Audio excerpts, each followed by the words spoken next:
It's my pleasure to introduce to you the President of the Mount Clemens Board of Education, Mr. Earl Rickman.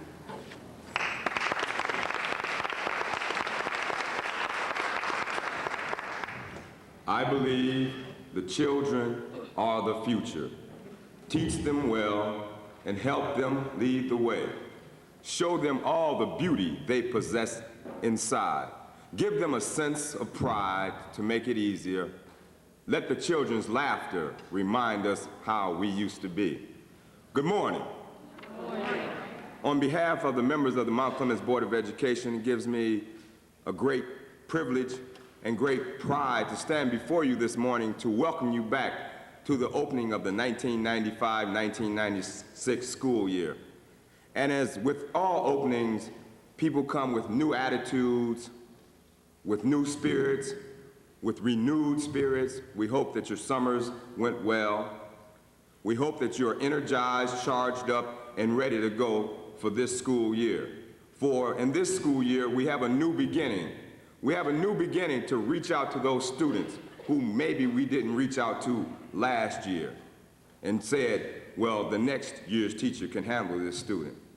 We have a new beginning to embrace those new kids who come into our system.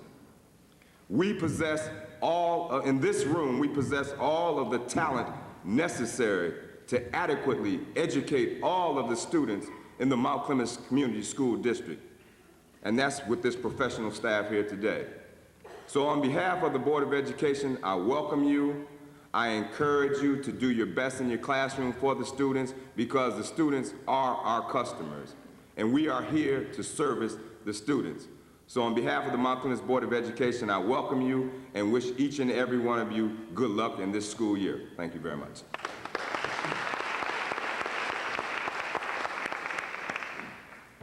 Thank you, Earl.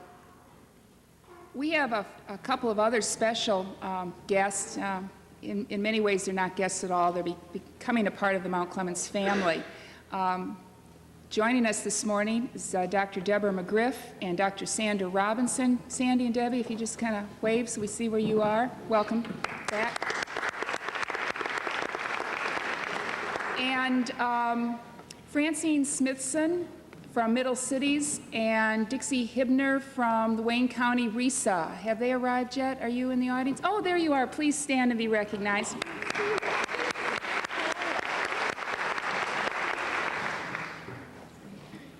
Well, as I said earlier, welcome back to the 1995-96 school year. To our veteran staff, you have made Mount Clemens Schools what we are today, and you deserve to be proud. To our new staff, you were chosen very carefully, and as you will soon come to know, you have chosen well. Last week, I had two highly personal experiences, the first of which reminded me of the sanctity of our work, and the second which crystallized for me the changing nature of our business. Monday, August 21st was an important day. It was my daughter Lauren's 14th birthday. The King Academy, our Edison Project Partnership School, opened, and my husband and I drove through the night to take our oldest daughter, Sarah, to her first year of college. As I stood in front of the King Academy, watching new kindergarten parents deliver their babies to their first day of school, I saw the excitement, the expectation, and in some cases, the tears in their eyes as the baby book was closed and a new chapter in their and their children's lives was opened. They were bringing us their best, their children, entrusting to us their care, our care, and depending on us to give them our best. Years flashed before my eyes, and I remembered sending my two babies off to kindergarten. And in a mere 24 hours, I was going to be delivering one of them to her first day of school, which was a first day at college. I was excited and full of expectation, just like those kindergarten parents. And given the cost of Sarah's college education, the tears in my eyes were real. A chapter was closing in my life and hers, while another was opening. We were giving the university one of our best, our daughter, and entrusting her to its care and depending on her university to give her its best. Sometimes the demands of our jobs are overwhelming, whatever job we perform in the school organization. But if we can stop long enough this year, every person in this room, including myself, to ask this question, am I giving this child the best? Our students will be well served. The second experience put a new spin on what's becoming a very popular educational buzzword, market-driven education. As a school administrator for the last 16 years, my kids have always attended the schools in the district for which I worked. I never gave schools of choice much thought at a personal level.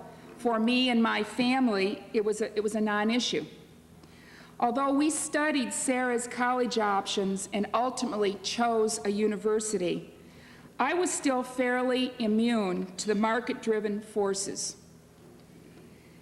I had to experience it myself to see it. When we arrived on her campus on August 22nd, the university rolled out the red carpet. Parents and students were made to feel very important and valued, not only by what was said, but how it was said, not only by what was done, but how it was done. We were definitely not taken for granted during our 10-hour stay on campus. And we left Pittsburgh feeling good about our choice and about the community our daughter was joining. It was one of those teachable moments when theory met reality. Whether we like it or not, public education is becoming market-driven. And in order to survive and thrive, we must secure a larger share of the market. Our state exemplary schools, our pre-K through 12th grade accreditation status, our ever-improving NEEP scores, our improved facilities, our state-of-the-art technology network, our Edison Project Partnership School are all market-driven strategies to preserve and expand our market. As John Archibald is quick to say, there's nothing wrong with our budget that another 300 students wouldn't fix. Every parent, every student is a customer who has increasing choices in the marketplace. If each of us keeps that in mind this year, our children and our parents will be well served.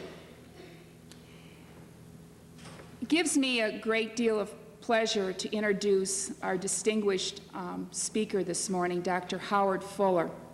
Dr. Fuller is a distinguished professor of education and director of the Institute for the Transformation of Learning at Marquette University, and, is the former superintendent of the Milwaukee Public Schools, the nation's 15th largest urban district. During Dr. Fuller's 4-year tenure as superintendent, Milwaukee was recognized as among the most aggressive systems overhauling American urban education. A product of the Milwaukee Public Schools himself, Dr. Fuller, and its tough housing projects, Dr. Fuller has had a non-traditional career path. During the 60s and early 70s, he organized hospital workers in North Carolina. In the 80s, he served as secretary of the Wisconsin Department of Employee Relations and dean of Milwaukee Area Technical College. In 1991, Dr. Fuller was appointed superintendent of the Milwaukee schools and became the catalyst for the reforms that swept Milwaukee classrooms. Featured in the April 17, 1995 edition of Business Week, Dr. Fuller was quoted as saying, "As I got older, I realized I couldn't change the world, so I decided to work on the lives of children. The struggle is to make sure all kids get the best education possible." This morning, Dr. Fuller will share his views on how to ensure that all the kids in the Mount Clemens schools get the best education possible. Dr. Fuller, welcome to Mount Clemens.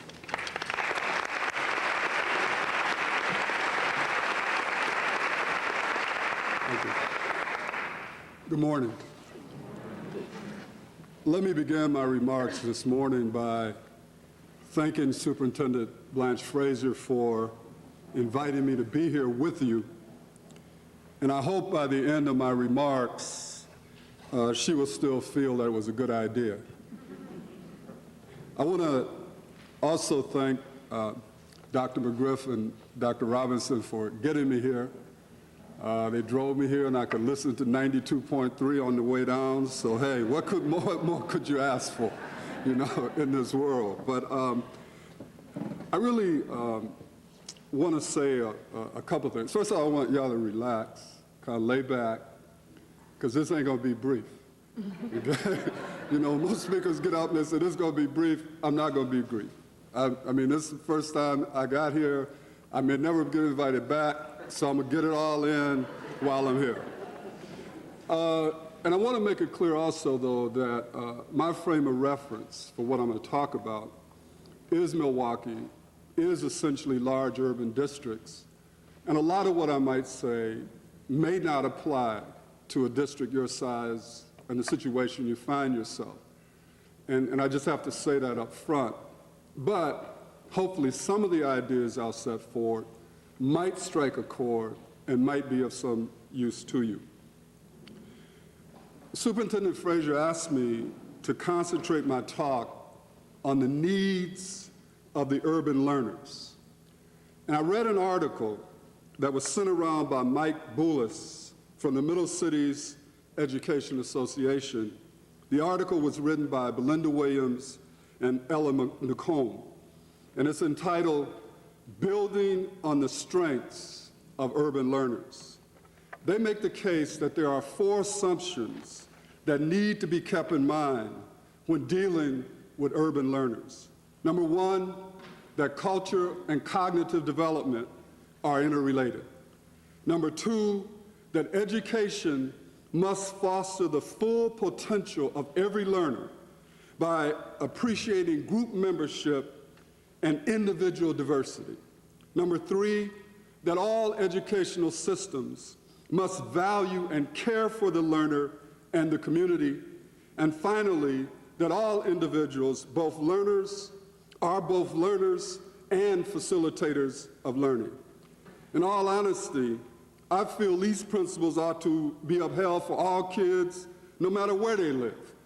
But obviously, it is certainly valid when we talk about the issues and the tasks of today of implementing effective learning practices for all of our children, particularly those in urban areas. So keeping in mind these 4 principles, I want to discuss the urgency of the need to change our ideas and our approaches to meeting the needs of our children. Let me briefly outline what I intend to do this morning. Number 1, I want to begin by giving you my philosophical view of education, because it serves as the foundation for all of my thinking and my practice. Second, I want to make a case that we will need radical change in our current educational systems in order to meet the challenges presented to us by today's children and today's young people. And third, I will advocate for the development of learning organizations in order to facilitate learning for all of our children. Our systems of education must become learning organizations. And I will define what I mean by that and lay out some of the characteristics of such an organization.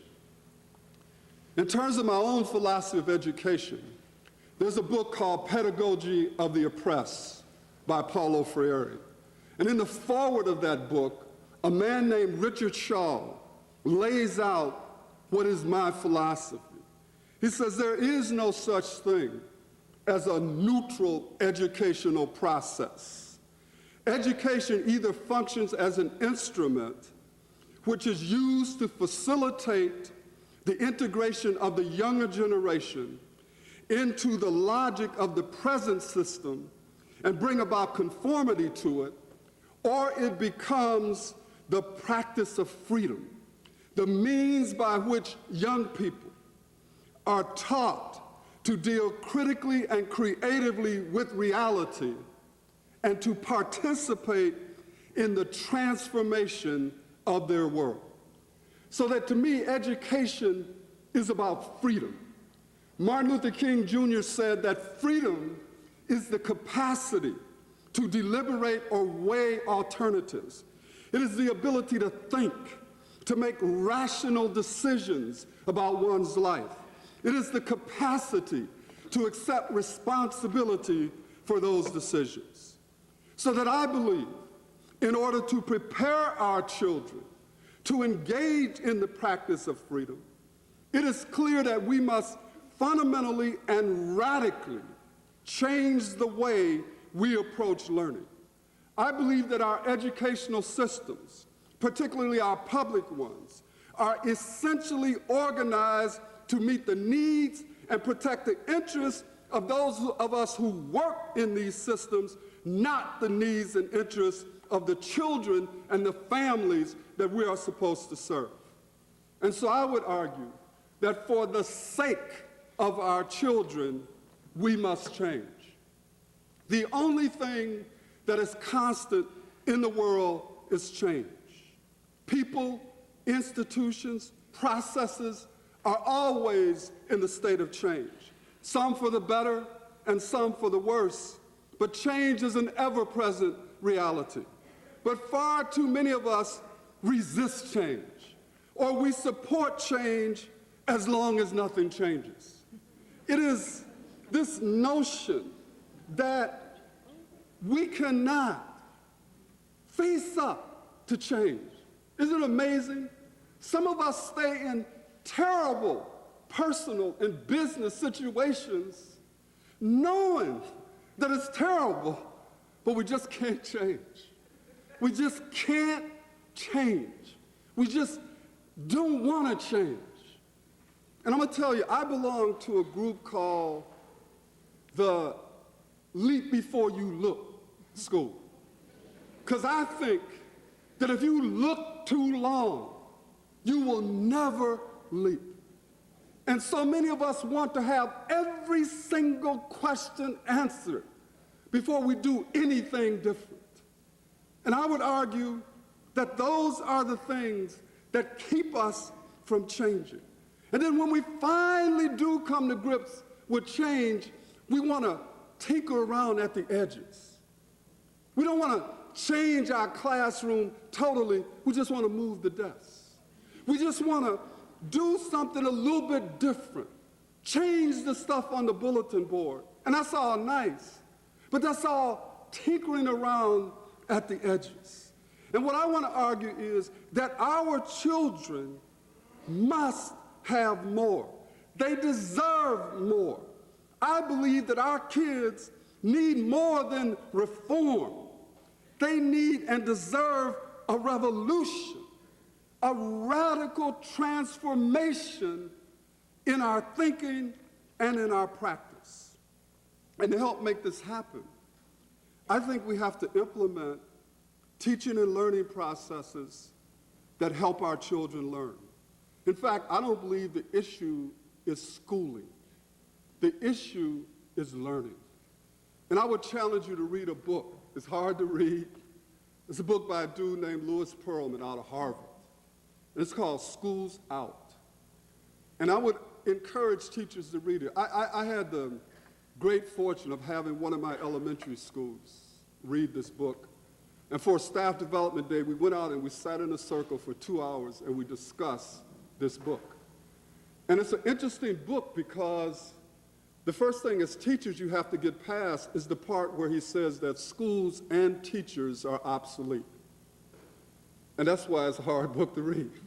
After someone tells you you're obsolete, you close the book.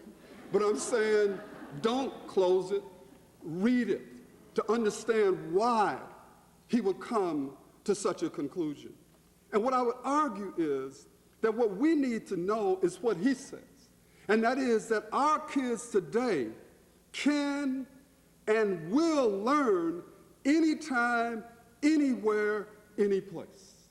That given technology and a lot of other things that exist, our old ways of thinking about learning are not only obsolete, they're in the way.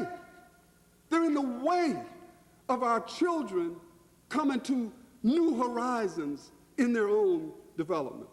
So I believe that our curriculum and our teaching and learning processes have to start helping our kids get to this future that is already here. Let me just suggest a couple things about curriculum and teaching and learning that are important in this whole process. Number one, I think our curriculums have to be multicultural. Now, I know that that may be now a politically incorrect, I'm not sure it was incorrect, correct, but what I do know is that it is impossible for kids to learn fully and never see themselves in the learning process. The fact of the matter is, America and the world don't belong to white people, that there's some other colors out here who have participated in the development of this world, and that it is crucial that as a part of learning, we bring these kids into that learning process. And people say, well, is it Afrocentric? Is it Eurocentric?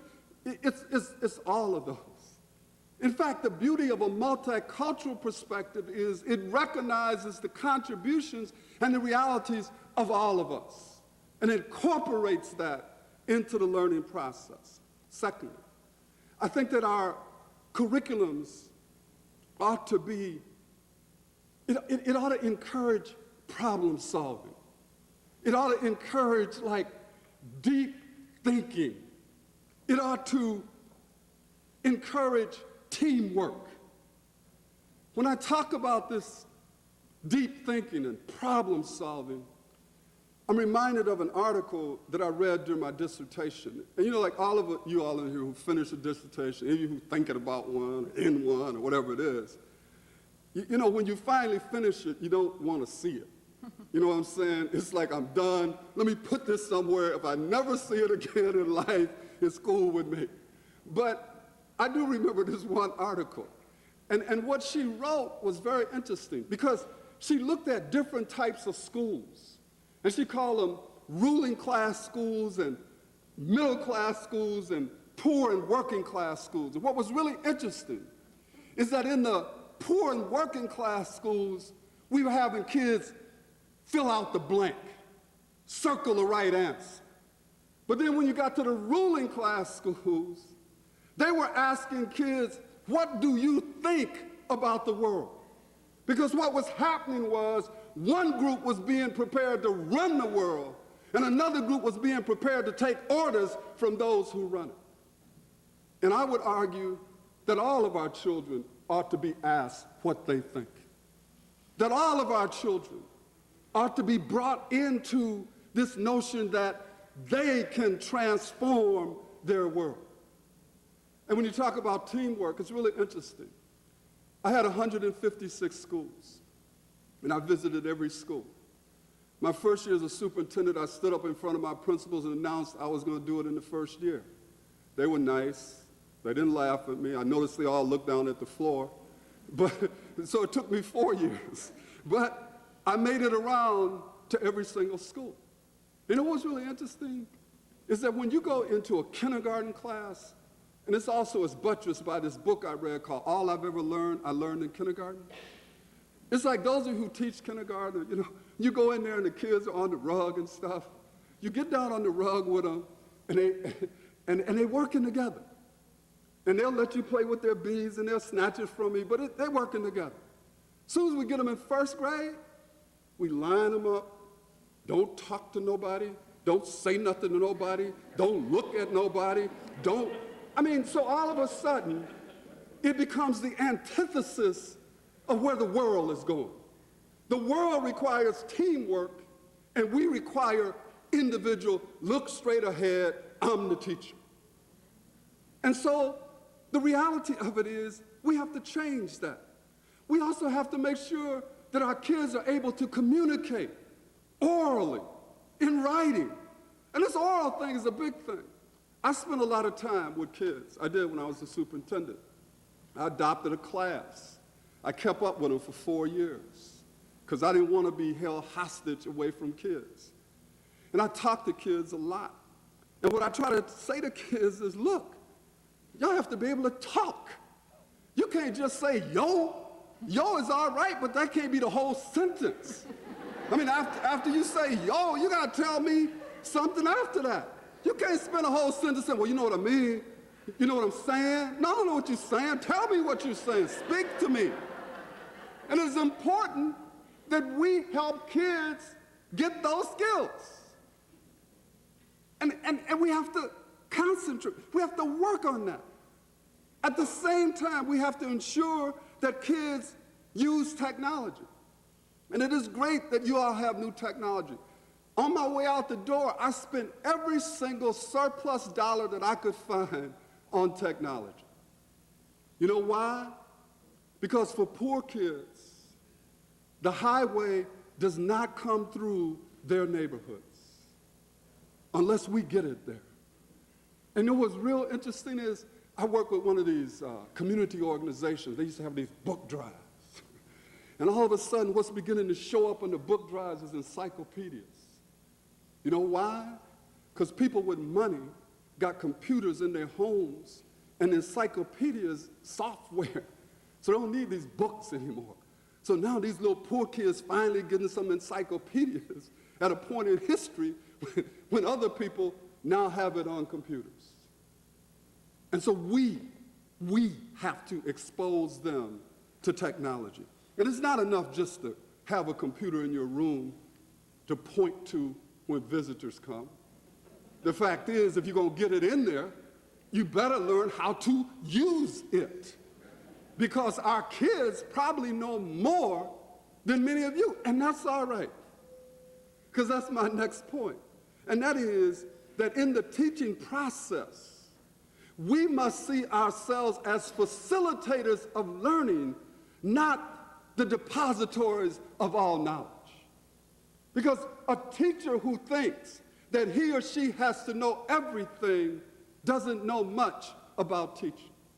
Because the fact of the matter is, on any given day, your students, if you recognize it, may know more than you know about certain things. But that's okay. Because we want to encourage that. We want to encourage active learners. You know, when I used to go visit schools, people used to say, well, how do you tell if it's a good school? And most people say it's a good school if it's quiet. But you know what I believe is if it's too quiet, that's a school where the teachers and the students done struck a deal. You don't say nothing, I won't say nothing. You know what I'm saying? You know what I'm saying. And ain't nothing happening. But then if you go into a school where kids are active and they're involved in learning and there's an excitement to learning, that's because there's a teacher there who has connected to them.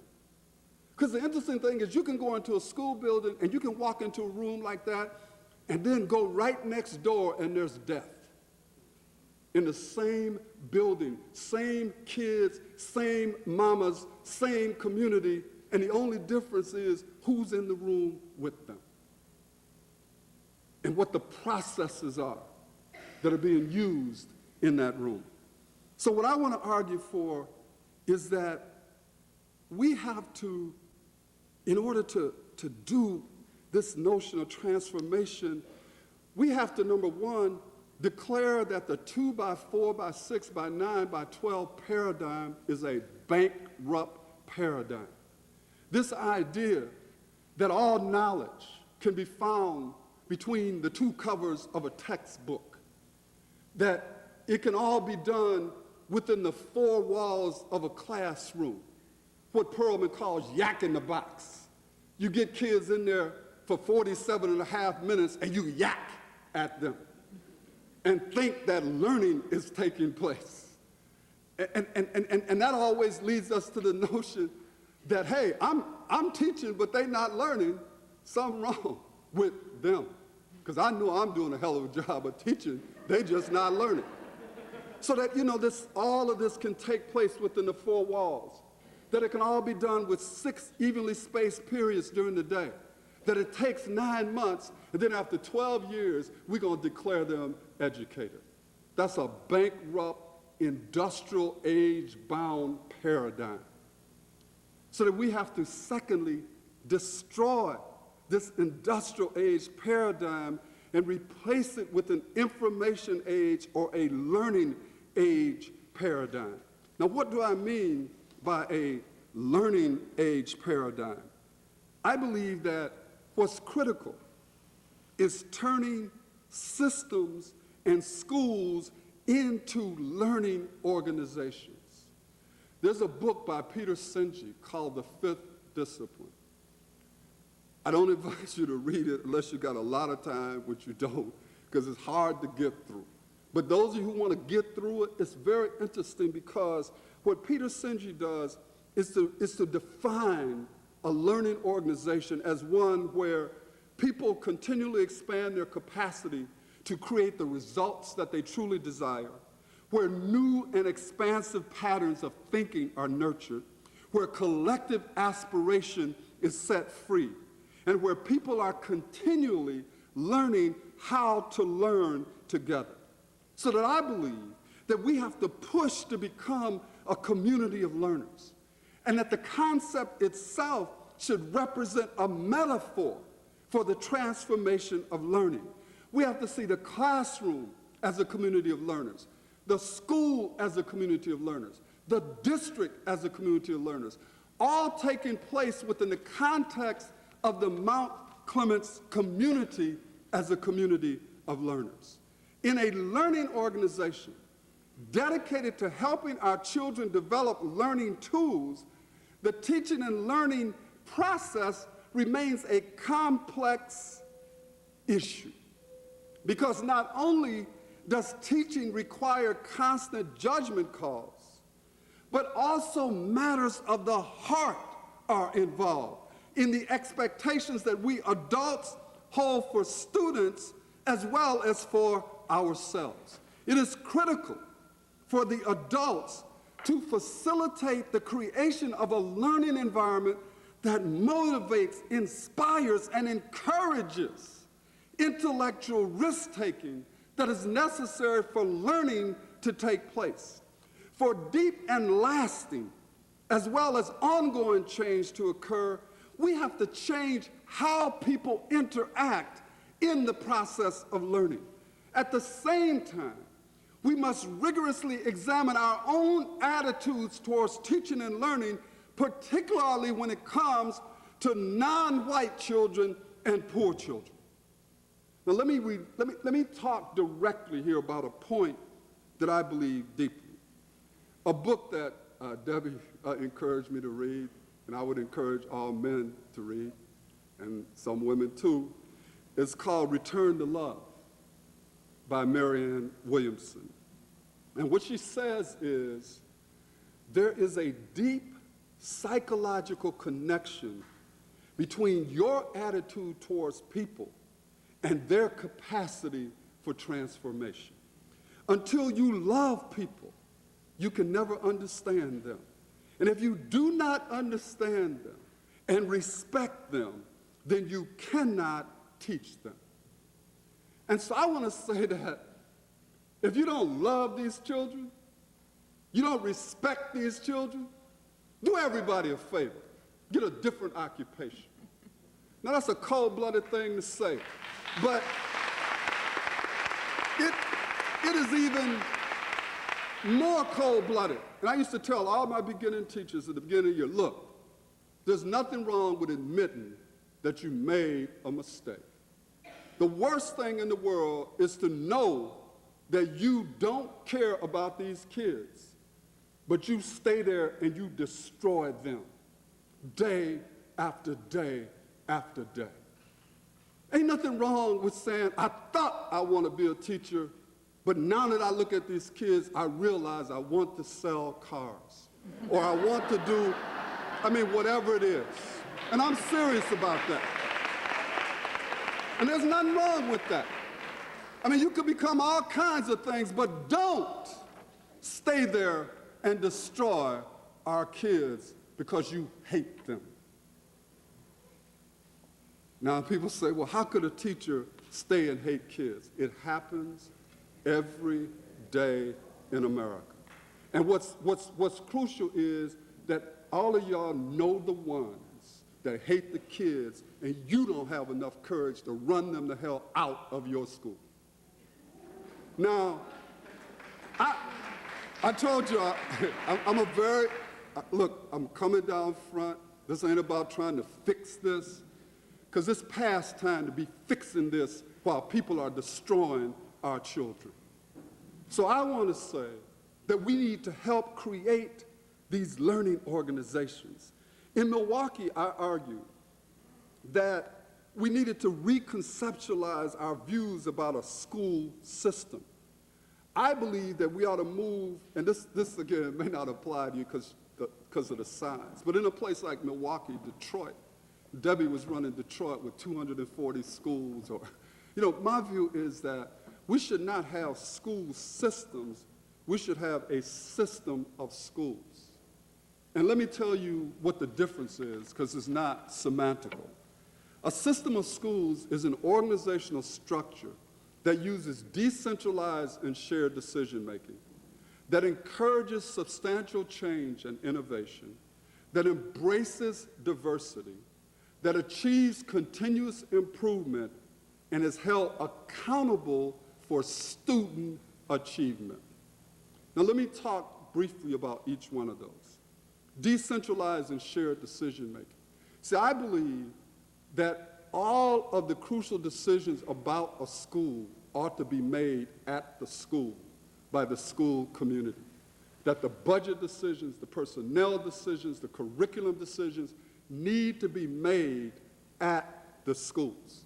And that we need to involve principals and teachers and parents and students and aides and engineers. All of the people who make up the school community have to be involved in the decision-making about the school. That the board ought to be a board that sets policy, that sets standards, and then free people up to meet those standards. We have to get away from this whole structure where even in a place like Milwaukee, on a given day, in one school, in one classroom, one parent could get mad about one thing that happened to his or her child, and before you know it, we got a rule that affects 155 other schools. And people trying to figure out, where did this come from? Because this system that we have set up is an industrial age system. I believe that the central office, whatever its size, it ought to be created to support schools, not the other way around. And that when a call is made, people are calling you not because they don't have anything else to do.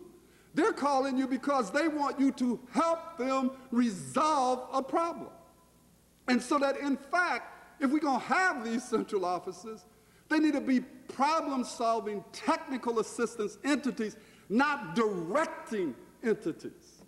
And one of the worst things is when people call you and they ask you for help, and you don't know what to do, but somebody told you because you're there, you're supposed to know what to do. So I'm going to share with you this thing that Debbie gave me. There's something that I don't know that I'm supposed to know.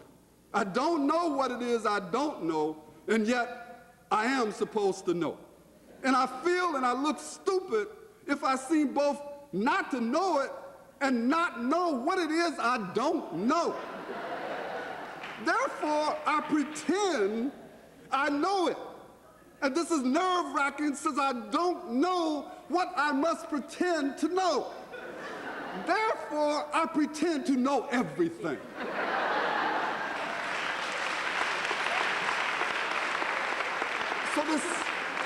this type of customer-focused entity. That my job is to serve my customers. If you're in a central office, your customers are the schools. Your customers are the parents. Your customers are the kids. These are the people we're supposed to serve. Substantial change and innovation. You have to talk about systemic change. As I said, you can't just tinker around at the edges. When I look at school districts around this country, it becomes clear to me that there are some current practices that are not broken and do not need to be fixed. In fact, people are good at throwing it up in your face. If it ain't broke, don't fix it. That's an interesting concept. First of all, many people who talk about it ain't broke, their problem is they don't know that it's broke, which is a deep problem in itself. But let's assume for a moment that it's not broke. I would say replace that industrial age paradigm, if it ain't broke, don't fix it, with a cutting edge philosophy that says, if it ain't broke, improve it before it gets broken. That is a different way of looking at the world. But at the same time that I would say that there are things that we need to build on, there are some policies and practices that do not need to be reformed. They need to die. They need to be killed so that new schools of the future can emerge. Now, what are some of these things? Well, there was this report from 1991 by the National Association of Secondary School Principals. They shadowed some 8th graders for a day. Now, this is not me. This is what they said, these experts. They said that from their one day, they found that departmentalization dominated, that schedules were rigid, that content coverage was almost the entire focus of instruction, and passive learning prevails. And that the lack of involvement and interaction by students made the school day doubly tiring and boring, not only to the kids, but to the observers. Now, think about this. Let's just look at it, bell schedules. I mean, why do we have some of these bell schedules? They have no connection to time that kids need to learn. Why do we have them? You have to go back to understand the history of American education. Why do we have bells? Because we had this monolithic, bureaucratic, industrial age paradigm that said everybody's supposed to be at their places when the bell rings, and we are all supposed to stay at our places and do piecework, which is what was happening in the Industrial Revolution. It was all about discipline for the working class. We have to now ask ourselves, should we keep this? What about centralized contracts and administrative procedures and board rules and statewide mandates that force all of us to be the same? I know I'm getting ready to step on some toes, but I'm sorry. This idea that you belong in a building because you've been there the longest, that is insane. I mean, whether you got anything to do with the kids or not, hell, I've been here. And you all know teachers who like that. They have squatters' rights to the building. It has nothing to do with whether or not they write for the building, write for the kids. I've been here. I'm sorry. We need to throw that stuff out and ask the question of what does your being here bring to the kids who are here? And that's tough because people say, well, you're trying to attack the foundations of our union and this and that. Hey, I'm sorry. It ain't about your union. It's about these kids. And it is about what we have to do to meet the needs of these kids and how you can change what you've done and what we've set up to do this. And I know these are tough issues, but I just have to say that we have to look at these things. And as Peter Drucker, a management theorist, said, there's nothing so useless as doing efficiently that which should not be done at all. And Einstein made this observation about insanity. He said that insanity is the tendency to do what you've always done, but to expect different results. And so what I'm arguing is we have to have a different paradigm. Substantial change and innovation. Diversity. Two things, quickly. Two things about diversity. race, ethnic, and class diversity. And then the second thing is diversity in our educational practices and procedures. First, race, ethnicity, and class. The thing we have to do is we have to respect and celebrate diversity. I always worry when I hear people talk about the problem we have because we have so many of those kids. Which kids are you talking about? The black ones, the brown ones, the poor ones? Which ones are we talking about? I would argue that we have to celebrate diversity of our students and build on it. We have to celebrate diversity in our staffs. But you know, when you celebrate diversity, you then have to change. It's like when a new person comes into the family, you can't just have all of the change on the new person. The family now has to change. The way it operated to welcome the new person into the family. And so we have to understand this diversity. And we also have to understand that when you poor in America, you do not have the same ability to attach your hand to the levers of power. That having money in America does make a difference. And in fact, the only people in America that will tell you that money doesn't make a difference are people with money. No poor people will announce to you, hey, this is great, with no money. And so that the point I'm making is that when you got money in America, it improves your life chances every day. And so what we have to understand is that our kids who are poor don't have that same level of resources. But I want to make a clear argument that you cannot use the fact that kids are poor as an excuse not to teach them, as an excuse not to help them learn. So that's celebrating this diversity. And then there is the diversity of the notion that there is no one best system, a book I read by Tyack called One Best System.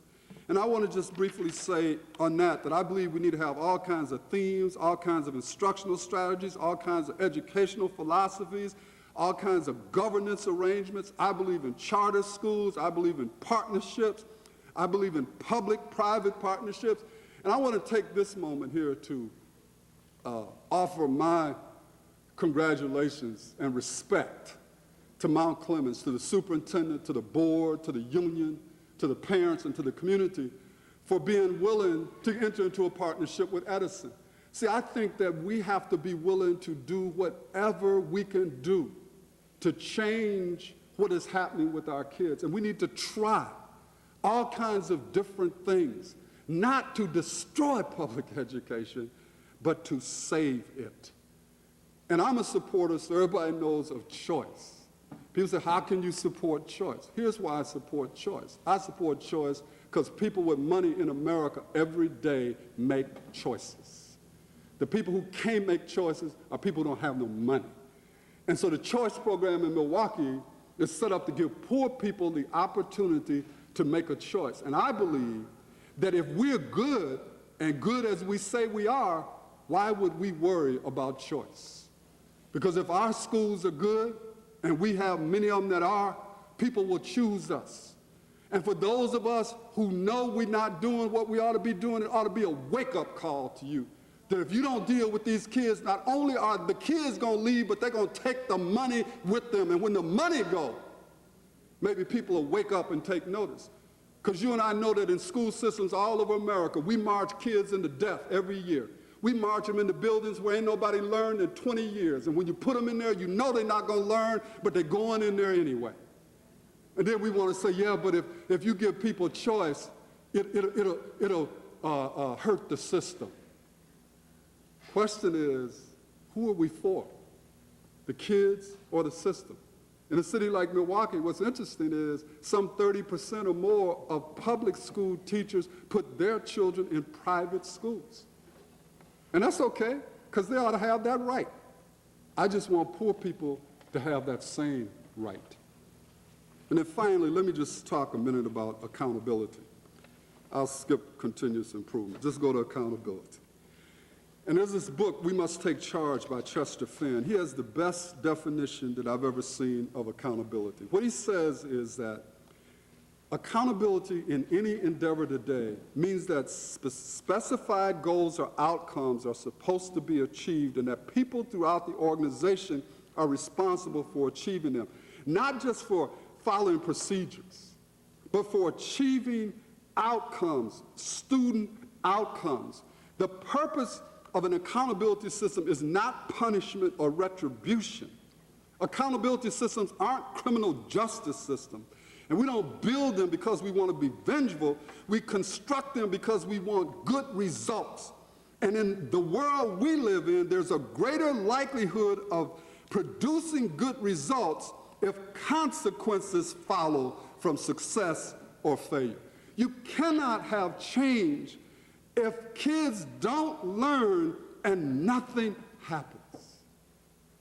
So that in a good accountability system, there's a tripod. You have clearly stated goals, you have an information system that tells you how well you're doing to reach those goals, and then you have consequences, either positive or negative. Why should you do an excellent job with your kids and nothing happens? And if you do a bad job, nothing happens. Nothing happens, nothing happens, nothing happens. That has to change. Now, I know I put a lot on you all this morning, and I'm just about through. I just want you to feel the same urgency that I feel, because every day we're losing thousands of our kids. And we're losing kids that we do not have to lose. And I want to interject a point here. I know that there are conditions facing our children outside of schools that have a direct and critical impact on their preparation for learning, their attitude towards learning. I'm talking about poverty, the fact that kids lack resources. And some of you all know, and I don't know your community very well, but I looked at the data, and I know that there's some of your kids who are living hard. In fact, we got kids who ought to get a medal, elementary school kids, who ought to get a medal just for showing up to school. They're taking care of their siblings, they're taking care of themselves, they're taking care of their parents. You know, and it's hard. And they have difficult lives. Some of them, before I was the superintendent, I was the head of the Department of Human Services for Milwaukee County. And I went out with child abuse workers, and we went into homes at 3 o'clock in the morning where there was no food, no furniture, feces all over the wall, no adults. So I know what's happening with our children. There are children who have no parental guidance whatsoever. And in fact, some of you are the only caring, loving, nurturing adult that these kids will see in a given day. You are it. You shouldn't be, but you're it. And then there's the mental and physical violence that our kids see and experience all too often. So I believe that we have to fight those issues as well. That we have to fight to have a children's agenda, because schools cannot solve all of the problems that face our children. But at the same time that I'm saying that, I know and you know that there are individual educators, individual classrooms, individual schools who are successfully educating these very kids. And that these issues that I'm talking about, these issues that these kids bring, this is the reason why we must change. Because so many of us are still teaching kids who used to be there, kids we wish were there, but not the kids who are actually there. And teachers used to tell me, well, Howard, I could do a better job if I had better kids. But as Superintendent Fraser said, these are the best kids that they got. These are the kids. But you know what it is? It's like, and the only way I know how to do it, and I use this terminology because I'm a disc jockey, but it's like we're dealing with a hip-hop generation with a waltz mentality. And we're trying to figure out like why it don't connect. Why? I have a perfect classroom here that I love. Why are they not learning? We have excellent rules here that work for all of us. Why is it that it don't work for them? And so what I'm trying to get you to do is to see that we can reach these children. We can reach these children if we believe in them. So in the final analysis, it's a question of our political will. We can change if we believe it is important enough to do so. We can create learning organizations for all of our children.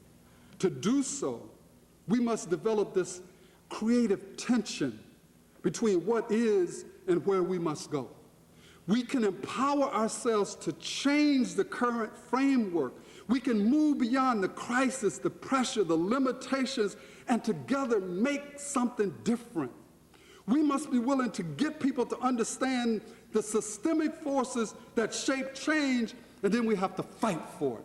I believe we can build a community of learners all over America by exercising a leadership that refuses to be bound by what is, and because what is simply does not work for too many of our children. It only works for a few of us. And it doesn't work for so many of them. So I leave you today with the words of William Daggett, and I believe this in all my heart. We must love our children's hopes, dreams, and prayers more than we love the institutional heritage of the school system. Thank you very much.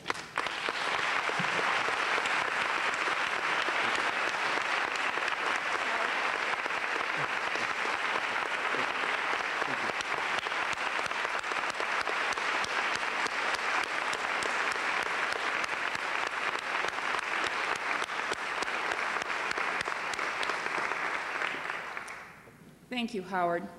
Last summer, the decision of the Mount Clemens School Board to partner with the Edison Project was not a function of trying to fix something that was broken.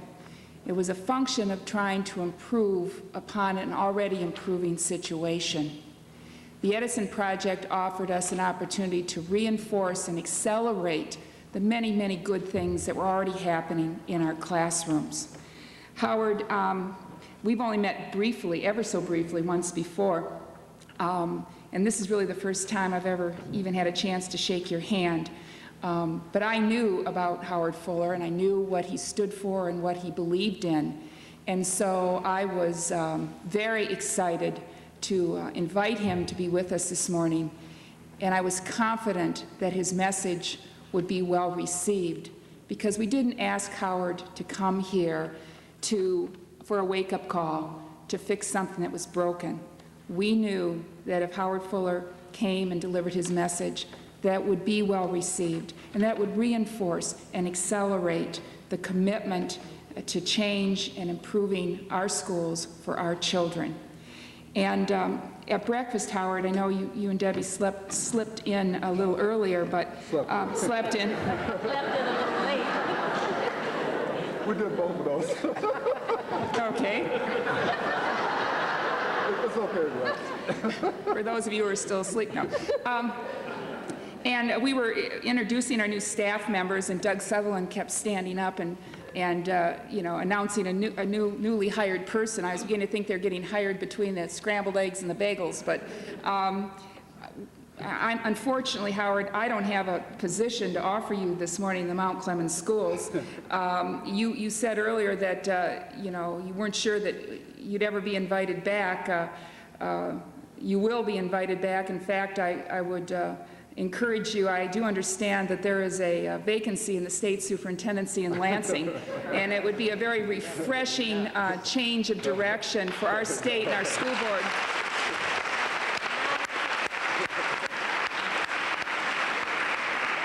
To have someone with your passion and commitment and expertise leading the state's school districts for the 1.6 million children that we serve in the state of Michigan. But in saying that, I also know that that's the last job in the world that you have an interest in, and that's our loss. But we certainly want to thank you for coming to Mount Clemens.